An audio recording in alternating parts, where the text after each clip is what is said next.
സാർക്ക് ഇന്നലത്തെ ഫുഡ് നല്ല അടിപൊളിയായിരുന്നു അല്ലേ? അതിന് പ്രത്യേകം പറയണം.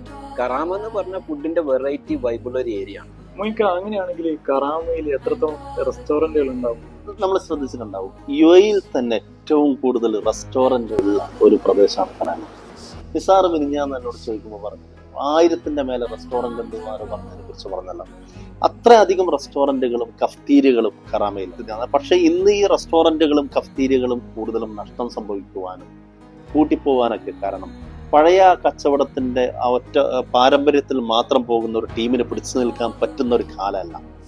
പുതിയ കാലത്തോട് സംവദിക്കാൻ പറ്റുന്ന, പുതിയ മാർക്കറ്റ് സ്ട്രാറ്റജി കണ്ടെത്താൻ പറ്റുന്ന, പുതിയ ഒരു സമൂഹത്തിന്റെ രുചികൾക്കനുസരിച്ച് ഭക്ഷണം കൊടുക്കാൻ പറ്റുന്ന ഒരു സ്ഥാപനത്തിന് മാത്രമേ ഇപ്പോൾ പിടിച്ചു നിൽക്കാൻ പറ്റൂ.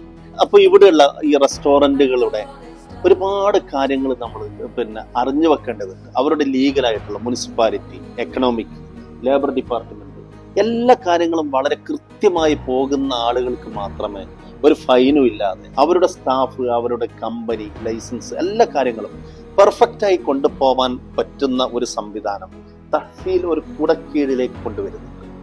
നിങ്ങളൊരു റെസ്റ്റോറൻറ്റുകാരനാണെങ്കിൽ നിങ്ങളുടെ സ്റ്റാഫിന് ഫൈൻ വരാതെ നിങ്ങളുടെ സ്ഥാപനത്തിന്റെ മുഴുവൻ കാര്യങ്ങളും ലീഗലൈസ് ചെയ്തുകൊണ്ട് കൃത്യമായും പ്രോപ്പറായും മുന്നോട്ട് പോവുകയാണെങ്കിൽ നിങ്ങൾക്ക് ഈ കാലഘട്ടത്തിലും പിടിച്ചു നിൽക്കുവാനുള്ള സംവിധാനങ്ങൾ നമ്മൾ തഹ്ഫീൽ ഒരുക്കി തരുന്നതാണ്.